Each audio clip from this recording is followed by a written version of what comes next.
Welcome to myop.ca's channel. The SNC-Lavalin affair created a rift between the Prime Minister and Jody Wilson-Raybould. SNC-Lavalin asked Justin Trudeau to enter a bill containing a get-out-of-jail-free card known as a Deferred Prosecution Agreement, DPA.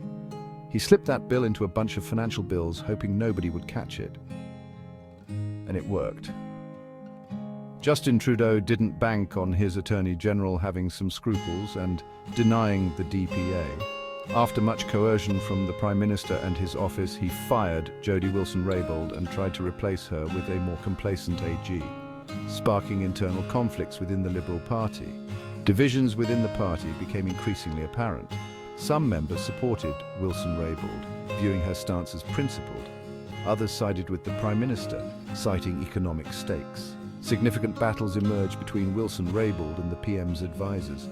Gerald resigned to contain the damage, implicating key figures in the PMO. The scandal highlighted internal discord.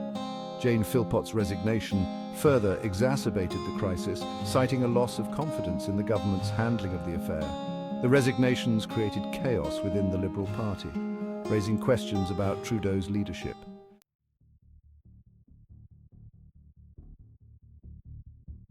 As the SNC-Lavalin scandal unfolded, internal conflicts within the Liberal Party spilled into the public arena.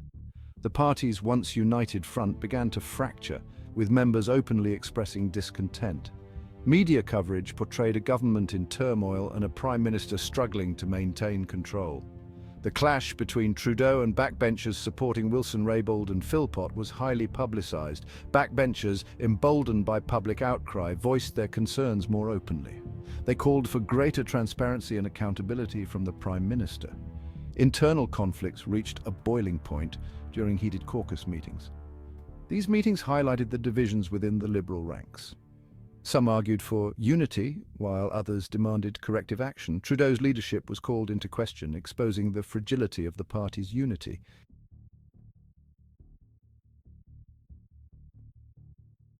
The SNC-Lavalin affair, once confined to the corridors of power in Ottawa, had exploded into a full-blown national scandal, capturing the attention and igniting the ire of Canadians from coast to coast. The revelations of alleged political interference, backroom deals, and a blatant disregard for the rule of law struck at the very heart of Canada's self-image as a country governed by fairness and integrity.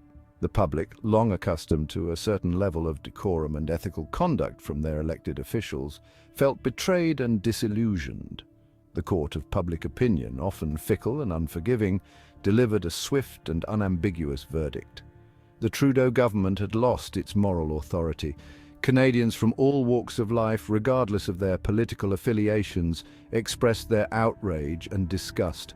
Social media platforms became echo chambers of anger and frustration, with hashtags like #CDNPoli and #LavScam trending nationwide. The scandal dominated news cycles, pushing aside other important issues and casting a pall over the upcoming federal election. Another thing that happened during this scandal was a complete and utter tarnish on Canada's democracy. Justin Trudeau issued $1.2 billion to the CBC, plus hundreds of millions to most newscasters in Canada. There is a direct correlation of bad news stories about the Liberal Party and Justin Trudeau dropping off considerably once they received their hush money. Public trust, a fragile commodity easily eroded, plummeted to alarming levels. Polls conducted in the wake of Wilson-Raybould's explosive testimony revealed a significant decline in Canadians' confidence in the Trudeau government, with many questioning the Prime Minister's judgment, integrity, and commitment to ethical governance. The scandal, it seemed, had irrevocably tarnished the image of the once popular leader, casting a long shadow over his legacy and raising serious doubts about his ability to lead the country forward.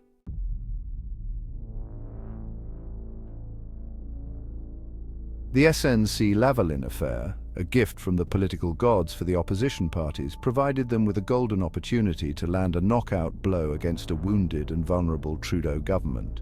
The Conservatives, led by the stoic and often uninspiring Andrew Scheer, sensed blood in the water and wasted no time in launching a relentless attack on the Prime Minister's credibility and integrity.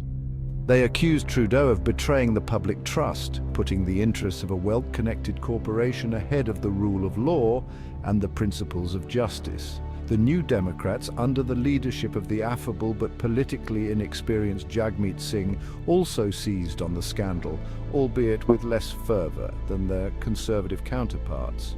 They framed the affair as a symptom of a larger problem within the Liberal Party, one of entitlement, cronyism, and a disconnect from the everyday struggles of ordinary Canadians. The NDP, traditionally a party of the working class, argued that the Trudeau government had lost its way, becoming beholden to corporate interests and neglecting the needs of everyday people.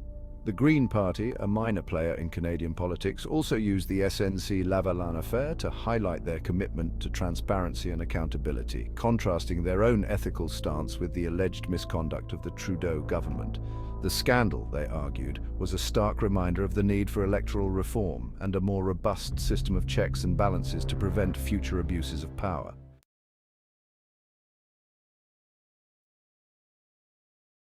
Facing a barrage of criticism from the opposition, a furious public backlash, and plummeting poll numbers, Justin Trudeau found himself in the fight of his political life. The scandal, once a manageable PR problem, had morphed into an existential threat to his leadership and the future of his government. Trudeau, known for his charisma and quick wit, appeared rattled and defensive, his usually sunny disposition replaced by a strained seriousness that did little to reassure a skeptical public. In a desperate attempt to stem the bleeding and salvage his battered reputation, Trudeau embarked on a cross-country apology tour, hoping to regain the trust of Canadians and convince them that he was still the right person to lead the country. He acknowledged mistakes were made in the handling of the SNC-Lavalin affair, but insisted that he had always acted in the best interests of Canadians, albeit perhaps with too much enthusiasm for protecting jobs and the economy. Trudeau's apologies, however, rang hollow for many Canadians. His attempts to justify his actions and shift the blame to others within his inner circle were met with skepticism and derision. The public, it seemed, had made up its mind. Trudeau had betrayed their trust and could no longer be trusted to lead with integrity and transparency. The damage, it appeared, was irreparable. The Ethics Commissioner's verdict, a damning indictment. The SNC-Lavalin affair led to a scathing report by Ethics Commissioner Mario Dion in August 2019. Trudeau was found to have violated federal ethics law by pressuring Jody Wilson-Raybould. The report highlighted inappropriate and unethical interference in the judicial process. It raised serious questions about the integrity of the Trudeau government. Section 2 Legal Aftershocks. The RCMP investigation and its implications. The RCMP investigated potential criminal wrongdoing in the SNC-Lavalin affair. They examined allegations of bribery and corruption related to Libya. The affair raised questions about government dealings with SNC-Lavalin. The RCMP focused on potential obstruction of justice by officials. The PPSC's decision against a deferred prosecution agreement risked a criminal conviction for SNC-Lavalin. The investigation was sensitive and politically charged. The possibility of charges against officials added to the tension. Proving obstruction required demonstrating intent, a high bar. Ultimately, the RCMP decided not to lay any charges, wherein lies another controversial move by Justin Trudeau. He replaced the head of the RCMP, which in today's terms would be considered a DEI position, by putting Brenda Lucki there. People thought that it was also a choice move to ward off any wrongdoings being investigated because Justin Trudeau was never even interviewed by the RCMP. Many Canadians felt justice had not been served. The decision highlighted the limitations of the legal system.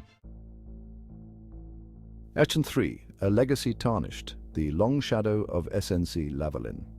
The SNC-Lavalin affair left an indelible mark on Canadian politics, casting a long shadow over Justin Trudeau's leadership and legacy. What began as a story about alleged political interference in a corporate legal case had morphed into a national scandal. The affair chipped away at Trudeau's carefully cultivated image as a youthful, progressive leader. The scandal also had a corrosive effect on public trust in government. Canadians were left feeling betrayed and disillusioned. The SNC-Lavalin affair reinforced the cynical view that power corrupts. Despite the damage, Trudeau managed to cling to power with a diminished majority. The scandal continued to haunt his government, a constant reminder of ethical lapses. The SNC-Lavalin affair served as a cautionary tale about the perils of political overreach.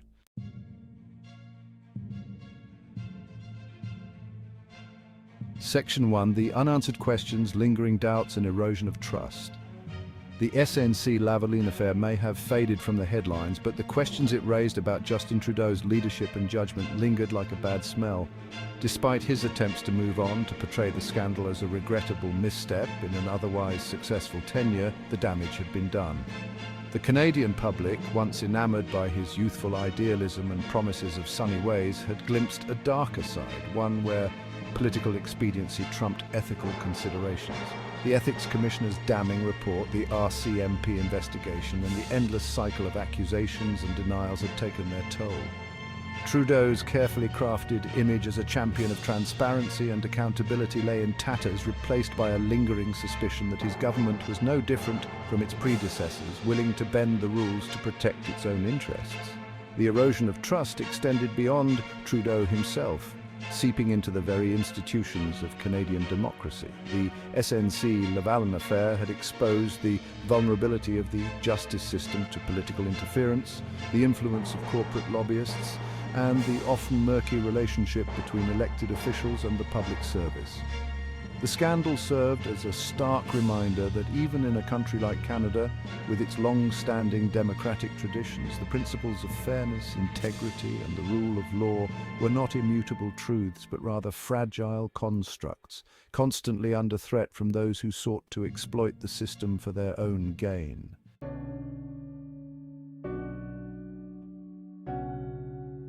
The enduring legacy of the scandal. The SNC-Lavalin affair is a cautionary tale of power, ambition, and scandal. It reminds us that even popular leaders are not immune to the consequences of their actions. The scandal left a lasting impact on Justin Trudeau's reputation. It eroded public trust and cast a shadow over Canada's reputation for fairness. The affair fueled cynicism, especially among young Canadians. It marked a turning point, reminding Canadians to hold their leaders accountable. The future of Canadian democracy depends on it. Justin Trudeau got into power by promising to legalize marijuana, and he held that promise. After 9 years, these pot smokers should realize that he hasn't done much else for Canadians. It is time to vote this tyrant out of office before there is nothing left to fight for. Please like, share, and leave a comment. Do all 3 for some upcoming giveaways when we start hitting different milestones, prizes of swag, coins, and much more.